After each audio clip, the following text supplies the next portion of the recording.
Things aren't going well in the Boruto universe right now. I think we can all agree on that. Shikamaru's turning into Danzo. The supposed plan to jump Ryu and Matsuri while getting their guard down has completely backfired. Boruto's barred from helping in the battle against Ryu and Matsuri because it means that Jura will activate and wipe out all of Konoha. Himawari doesn't completely understand her powers. Amado isn't getting any help from Kawaki. And really, the only good thing going on right now is it's a great time to be a bookstore owner in Konoha. Everyone's so busy playing on their new Definitely Not Switches and with these conveniently located and well-branded Naruto cards that none of these kids are reading until Jura came into town. And while all of this may seem as though it's just happening because Code's an idiot and the Shinju are ridiculously powerful, what if there was an actual, more deep-seated reason that things are going so poorly in the Boruto universe right now? What if in actuality the reason that things are going so poorly in Boruto goes far beyond Code's idiocy and is rather because the ability of the Ten Paths that we believe only belongs to Kashin Koji may not only be on the side of the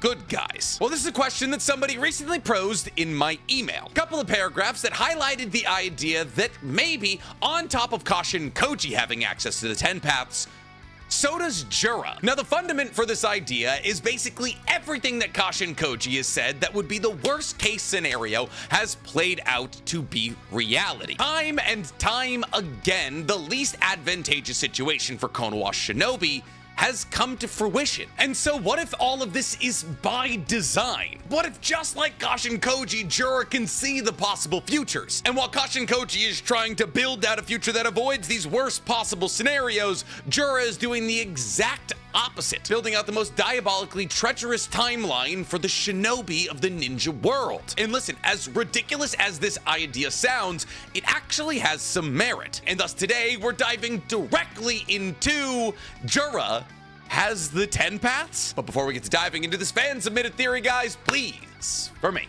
like this video, subscribe to the page, and hit that noti bell. So, the 10 Paths, a mystical power that we still don't completely understand yet. An ability that when it was first described sounded as though it was one of the most broken things in the entire Naruto universe that has now sadly kind of been boiled down to nothing better than a good intuition. See, because being able to see the infinite possibilities of the future is really no different from having a pretty solid guess at what's gonna go on. Sure, you can relay the most likely possible futures, but in a world of infinite possibilities, all of which you're privy to, numbers don't really matter, which is why even with the introduction of the 10 paths on the side of the good guys through Kashin Koji's Shinjutsu Awakening, things still seem to be going not that great. See, because while the 10 paths did allow for Boruto to be in Konoha when Code decided to launch his invasion, it allowed for Boruto and Kashin Koji to understand that the creation of the Shinju was on the horizon, and it allowed for Boruto to learn about things like the Rasengan, Uzuhiko, and the Thorn Bulbs long before he would have actually learned about them because he learned about them in the future. But outside of that, the 10 paths hasn't had a massive amount of utility. I mean, sure, Kashin Koji has highlighted to us that Boruto and the rest of the good guys are on a dangerous tightrope avoiding all of the worst possibilities that result in the end of the world, and some of that has had to do with Kashin Koji directing Boruto in the right direction. But it seems as though in recent chapters, the power of the 10 paths has only predicted the worst possibilities that have all come to fruition. Like when Kashin Koji predicted that Jura was going to become a big fan of Konoha, and therefore all the bookstore clerks in Konoha should treat him like their #1 customer. Lo and behold, who's now walking around Konoha with a stack of cash that they somehow found, looking for books about all things human. And now Jura is a somewhat constant pressure in Konoha, freezing the entire village in its tracks and also running the constant risk that somebody will do something stupid like attack him. Looking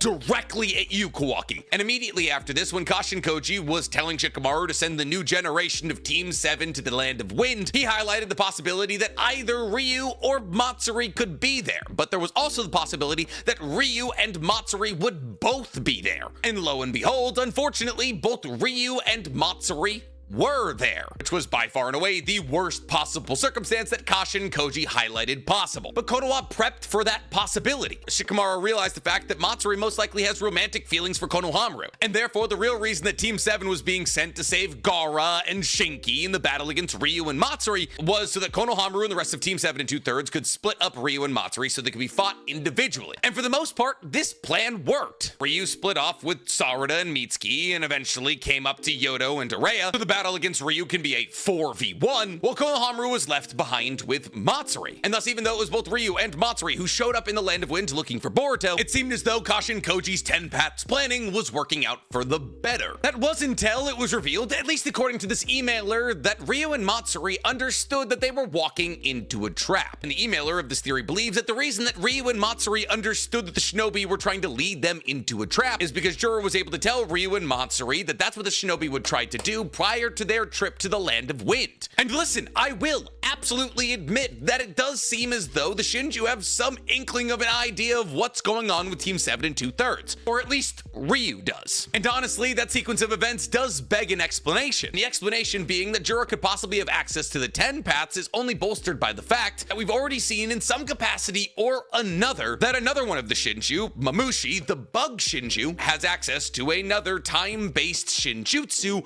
in the Senrigan. Because when Ada tried to use the Senrigan to spy on the Shinju, Mamushi was able to detect her presence. Mamushi was not only able to tell that Ada was watching them, but was also able to grab the consciousness of Ada, have a conversation with her, and scare her to her core. So much so that Ada no longer uses the Senrigan to spy on the current iteration of the Shinju. And for all we know, Mamushi is the weakest of the Shinju, so if he can do that, why wouldn't Jura, the strongest of the Shinju, be able to tap into the predictions of the 10 paths? And really, this isn't the craziest idea of all time. The idea that somehow, because of his Shinju DNA, that Mamushi is able to tap into the Senrigan only sounds crazy until you realize the Shinju can kind of already use Shinjutsu that they should or maybe shouldn't be able to use. Because as it currently stands, there is 4 confirmed Shinjutsu on Earth. There's the Claw Marks, the Senrigan, the 10 paths, and Omnipotence. Oh, I'm sorry, 5, and Reflect. And if we're assuming that Mamushi is able to tap into the usage of Ada's Senrigan because he, in some capacity, also has access to the Senrigan, then that would confirm that at least 2 of these 5 Shinjutsu belong to the Shinju, as the Shinju are also able to channel the ability of the Claw Marks, a Shinjutsu that Code has,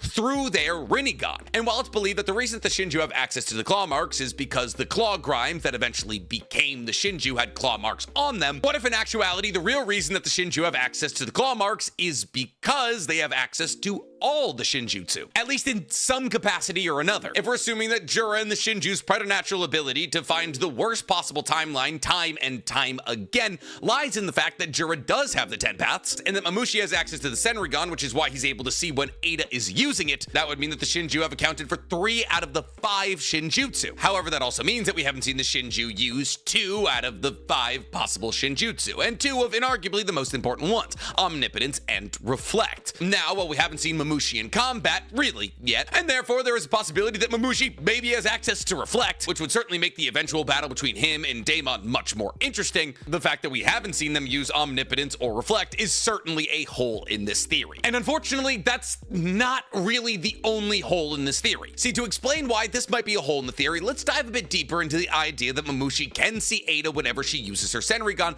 to spy on the Shinju. While this could 100% possibly be explained by the fact that Mamushi also has access to the Senrigan, I think in actuality, Mamushi seeing Ada when she uses her Senrigan to spy on the Shinju in real time is more akin to Sasuke being able to see when Kaguya was using the Amatsu Hirasaka. See, for those of you who don't remember the end of Shippuden and Sasuke and Naruto's battle against Kaguya, or even Sasuke and Naruto's battle against the Limbo clones of Madara, the 6 Tome Rinnegan granted Sasuke a bunch of wacky abilities, but undoubtedly one of the most important abilities was the fact that it allowed him to see basically through to separate dimensions. See, because yes, the 6 Tome Rinnegan granted him the ability to open extra dimensional portals, but also it granted him the ability to see into parallel dimensions like the Limbo universe, which is a dimension that exists directly on top of the Naruto dimension, and anything in that dimension, while invisible to the standard person, is able to interact with beings in the Naruto dimension. It's a completely ridiculous aspect that probably never should have been included in Naruto, but here we are. However, because Sasuke eventually woke the 6 Tome Rinnegan because Hagoromo decided you need more power, Sasuke was now able to see into the Limbo dimension, and therefore was able to see Madara's Limbo clones. And once again, the ability to see into other dimensions proved useful when Sasuke was battling against Kaguya, because the base set of moves for an Otsutsuki revolves around an ability known as Yumatsu Hirasaka, which is the Otsutsuki ability to pop between dimensions. And because Kaguya had the ability to pop between dimensions, she could essentially pop up anywhere she wanted on the battlefield whenever she wanted to. And while this would be a massive disadvantage to literally anybody else, because of the 6 Tome Rinnegan of Sasuke, he was able to see when she was traveling between dimensions and where she would pop out. And I think what's going on with Mamushi is really no different than this. See, Mamushi, like the rest of the other Shinju, has 2 Rinnegan, and therefore it's almost guaranteed that Mamushi has an extrasensory perception far beyond a standard set of eyeballs. While yes, it's already been solidified by Hidari trying to use the Chidori, but the extrasensory perception of the Rinnegan does not counter against the tunnel vision of the Chidori. We do know that the Rinnegan does boost your perception in some regard, as was confirmed with Sasuke. And therefore, I would reckon that Ada's Senrigan actually works more comparably to the Yamatsu Hirasaka than anything else. See, we understand from Tsunade's former dead lover Dan that spiritual projection is absolutely a skill that people can have. Since Ada needs to close her eyes, sit down, and be still while she's using her Senrigan, it's not crazy for us to assume, based off what we know about the Naruto universe, that the Senrigan doesn't work comparably to Dan's spiritual projection. Except while Dan was only able to project his soul in real time, the Senrigan grants Ada the ability to project her consciousness through not only space, but also time. And as the concept of space-time does 100% exist in the Naruto universe, as we've seen Might Guy bend it before, space and time are irrevocably mixed in the Naruto universe. And thus it seems most likely to me, especially because Mamushi was able to tell when Ada was spying on them, that a piece of Ada's consciousness and her chakra goes to whatever time she's looking at. But then you ask the question, okay, Nick, if Mamushi was able to see that Ada was spying on them because of his Rinnegan, why didn't the other Shinju pick up on it? You already said that every single one of the Shinju has 2 Rinnegan, and yes, I did say that. However, another thing that we've noticed about all of the Shinju recently is that every single one of them has a preternatural ability specific to them to find the one chakra signature of the person they're trying to consume. From literally countries away, Jura was able to identify the faintest whisper of Kurama's chakra inside of Himawari because he was looking for Naruto. A faint whisper of chakra so incredibly subtle, mind you, that Himawari and the entirety of the Cypher Corps in Konoha, whose entire job is to monitor chakra signatures of those in Konoha, didn't notice, but Jura did. Matsuri was able to, immediately after interacting with Konohamaru for the first time in her life, mind you, A, identify him, and B, understand that that was the person that she was in love with. Ryo understood from the moment of his birth who he wanted to consume and where he was, and so on and so forth. Every single one of the Shinju is oddly attuned to the chakra signature of the person they want to consume, and Mamushi wants to consume Ada. So if anybody was going to be privy to the fact that there was a faint amount of Ada's chakra present with them in their room, it would be Mamushi. So all of this begs the question, how is Jura always 2 steps ahead?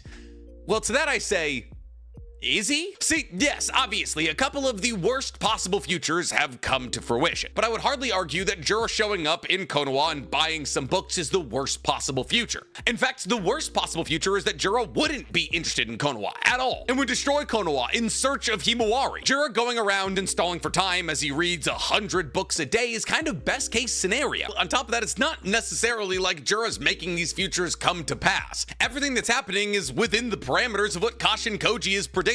So it's not like these things that are happening are crazy and out of control of the shinobi world. In fact, all of the chess pieces are falling exactly where the shinobi world anticipated that they would. But Nick, what about the fact that Ryu and Matsuri both showed up to the Land of Wind? Sure, is that the worst case scenario? 100%. But is it also something that Kashin Koji predicted could happen? Also 100%. Yes, it's unfortunate, but it's also so within the parameters of prediction that they literally made a plan to separate the 2 of them. And as for how Ryu and Matsuri were able to see through the genius trap that Team 7 2/3 left for them, it's not like we know if Ryu and Matsuri understood that Team 7 2/3 were leading them into a trap. If Matsuri is actually attacking Konohamaru, and I'm not entirely sure that she is. In fact, I'm fairly certain that this is kind of a fake out and that she's just upset with Konohamaru for bringing up Moegi's name, and Konohamaru's gonna talk his way out of it in the next chapter. But if she is actually attacking Konohamaru, the only reason she's doing so is because Konohamaru effectively friend-zoned her. Konohamaru was told to lean into the fact that she was in love with him, and then he just didn't do that. He delivered the stalest, driest, most white bread conversation to her, and the second that she asked to call him something affectionate, he was like,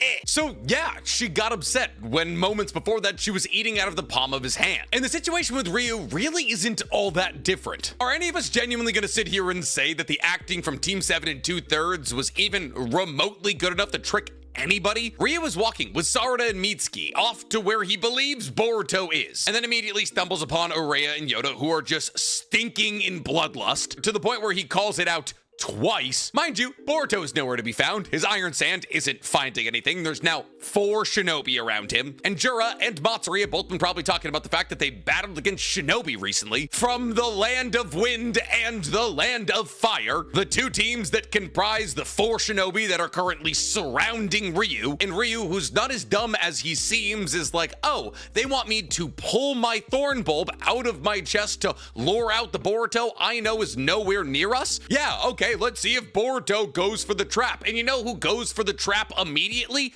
Yodo. Yeah, surprise, surprise, the person who was bathed in bloodlust tried to grab his thorn bulb. Listen, I don't think you need the 10 pass to understand that this was a trap. Well, it seems as though Ryu was more cognizant of the idea of this being a trap than Matsuri. That's because 1, Ikimoto was trained by Kishimoto and has no idea how to write a competent woman, and 2, because Matsuri was talking to the person that she's in love with, Konohamaru, while Ryu was nowhere near the person that he wants to consume in Gaara. And that's situations like this, we gotta refer back to one of my favorite things on Earth, Occam's razor, which is the simplest answer is usually the correct one. And the simplest answer in the circumstance is the fact that Konohamaru did a terrible job leaning into the feelings of Matsuri, and Team 7 2/3 are ninja and not actors. On top of this, if Jura did have access to the 10 paths, that would raise more questions than answers. Sure, yes, obviously, Jura sent both Ryu and Matsuri to be prepared for Team 7 2/3, but if Ryu and Matsuri understood that the shinobi were trying to split them up, why would they allow themselves to be split up? Sure, maybe they had enough confidence that they'd be able to take out their own respective splits by themselves, but why not just launch an offensive together the second you get a chance? On top of that, if Jura knew that Team 7 2/3 was gonna be there, why not also send Mamushi? He wouldn't even have to be out and about, just hide Mamushi and have him go join Ryu whenever they get split up. To me, it doesn't seem like Jura understands what the future will hold. It just seems like the most dramatic, worst possible future is happening, which is basically all of anime and manga ever. And thus, no, I don't believe that Jura has the 10 paths. But I'm curious to hear from you guys. Do you believe that there's some extrasensory perception that's driving Boruto's timeline towards the worst possible future? Or do you believe that's just how basic story structure works? Let me know in the comments below. And while you guys are down there, please, for me, like this video, subscribe to the page, and hit that noti bell. Oh, now if you'll excuse me, I'm going on a beach vacation.